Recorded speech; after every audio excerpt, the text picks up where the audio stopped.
Have you ever wondered what happens when the sun goes down? I mean, really wondered.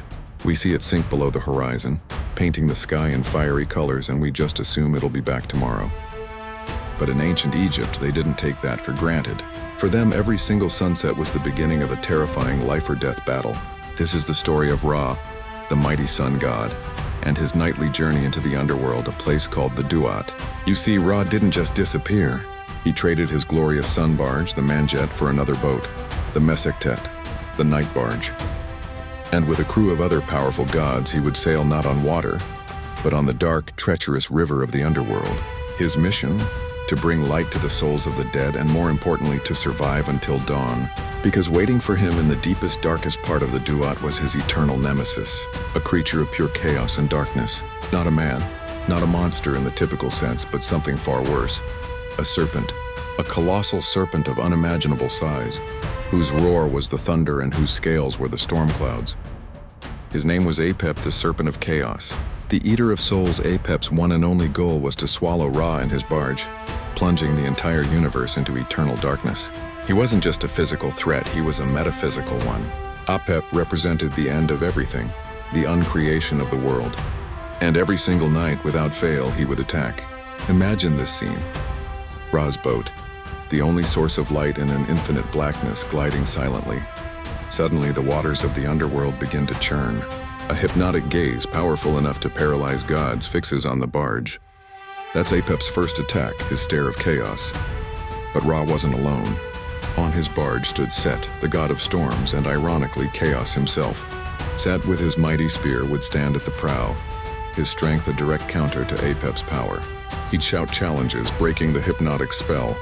Then Apep would emerge, a monstrous head, larger than a mountain, rising from the black river.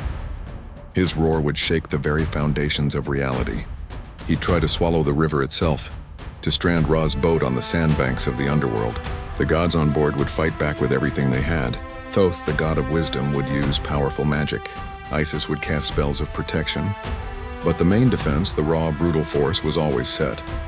The battle would rage for hours, a chaotic clash of light and shadow. Sometimes Apep would be wounded, his blood staining the underworld river red. The ancient Egyptians believed this was the cause of a red sunrise. Other times, the gods would have to bind him with magical nets and chains, slicing into his monstrous form. But here's the twist, the thing that makes this story so terrifying and so profound. Apep could never be killed. You can't kill chaos. You can't destroy darkness itself. You can only defeat it, push it back for a little while.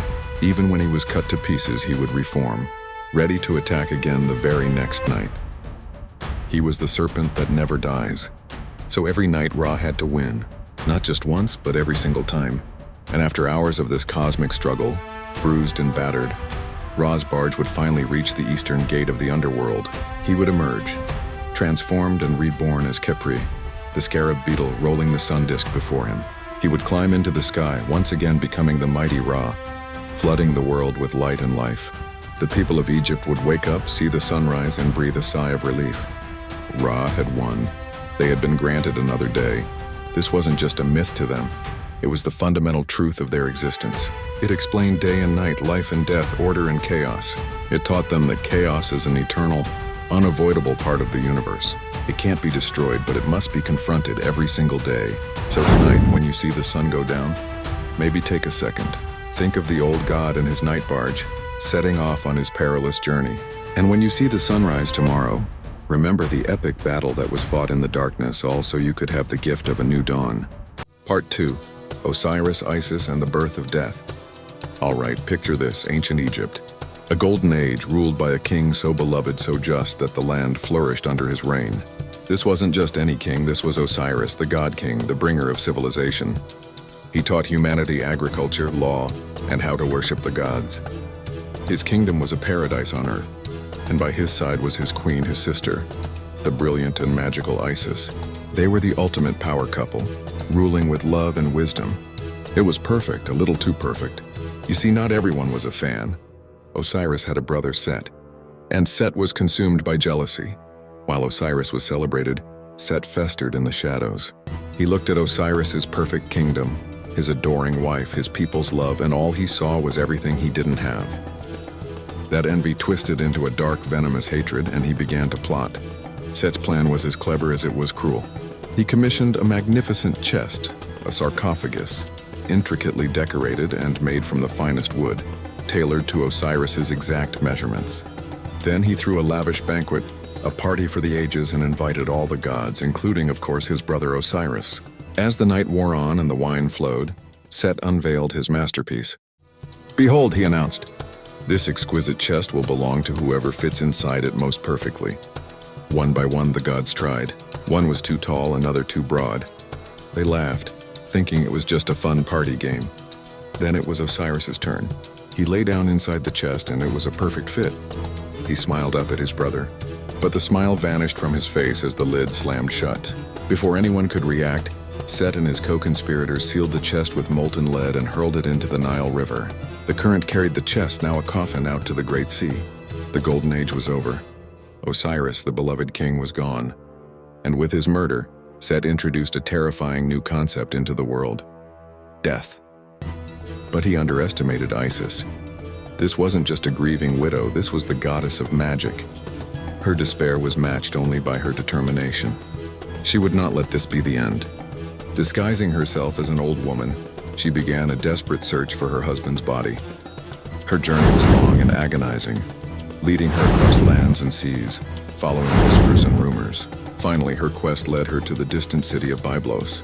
There, she learned that the chest had washed ashore and a magnificent tree had grown around it, encasing it completely. The local king, awestruck by this miraculous tree, had it cut down and made into a central pillar for his palace, completely unaware that the body of a god was entombed within. Isis, using her cunning and magic, worked her way into the royal court and became a nursemaid to the infant prince. One night, the queen discovered Isis performing a secret ritual, placing her son in a magical fire to burn away his mortality and make him immortal. The queen screamed, breaking the spell. Isis, her true divine form revealed, finally explained her tragic story. Humbled and terrified, the king and queen gave her the pillar. With trembling hands, Isis cut open the wood and finally retrieved the chest. She brought her husband's body back to Egypt, hiding it in the marshes of the Nile Delta. But Set, out hunting by moonlight, stumbled upon the hiding place. In a fit of pure rage, terrified that Osiris might be brought back to life, he tore his brother's body into 14 pieces and scattered them across the length and breadth of Egypt. It was a monstrous act, meant to ensure Osiris could never be made whole again. But Set still didn't understand the power of a love that defies death itself. For Isis, the quest began anew. This time, joined by her sister Nephthys, she scoured the land piece by agonizing piece to find the scattered remains of her beloved. This part of the story, this desperate, loving search, would lay the foundation for one of Egypt's most enduring beliefs: the promise of resurrection and life after death. Part through the Eye of Ra, the day the sun went mad. Ever feel so angry you just want to destroy everything? Well, imagine if the sun felt that way. Today we're diving into one of ancient Egypt's most terrifying myths: the day the Eye of Ra went on a rampage. In the golden age of the gods, the sun god Ra ruled over everything. He was the king, the creator, the source of all life. But as time went on, humanity, his own creation, started to get a little rebellious. They began to mock him, questioning his power and plotting against his rule. Imagine creating something, only for it to turn around and disrespect you. Ra, hearing their whispers and their laughter, felt his divine heart fill with a burning rage. He called a council of the gods. "My own children have turned against me," he declared, his voice shaking with fury. "What should I do?" The other gods, seeing his anger, gave him some truly terrible advice. They told him to unleash his ultimate weapon, his divine eye. Now, the Eye of Ra wasn't just a part of his body. It was a separate entity, a powerful goddess who embodied his fury and destructive power. And the goddess chosen for this grim task was none other than Sekhmet, the lioness goddess of war and pestilence. Ra sent Sekhmet down to earth, and what happened next was a massacre. Transformed into a bloodthirsty lioness, she tore through the towns and villages of Egypt. She was unstoppable. The sands of the desert turned red, and the Nile River flowed not with water but with the blood of those who had dared to mock the sun god. Sekhmet was the personification of divine wrath, a whirlwind of claws and teeth, and she loved it. The more she killed, the more she wanted to kill. Ra, watching from the heavens, was horrified. He had wanted to teach humanity a lesson, not wipe them out completely. He saw the monster he had created and knew he had to stop her. But how do you stop a goddess drunk on blood? Shouting at her didn't work. Pleading with her was useless. Sekhmet was lost in her frenzy. So Ra, the brilliant creator god, came up with a plan. A very clever, very strange plan. He ordered his priests to brew thousands of jars of beer, but not just any beer. He had them dye the beer red with pomegranate juice or red ochre, until it looked exactly like human blood. That night, while Sekhmet slept, exhausted from her day of slaughter, the gods poured the red beer all over the fields where she was expected to continue her rampage the next morning. When the sun rose, Sekhmet woke up, her thirst for blood raging. She saw the fields flooded with what she thought was a fresh supply of her favorite drink. Without a second thought, she began to lap up the red liquid. She drank and she drank and she drank. She drank so much of the beer that she became incredibly drunk.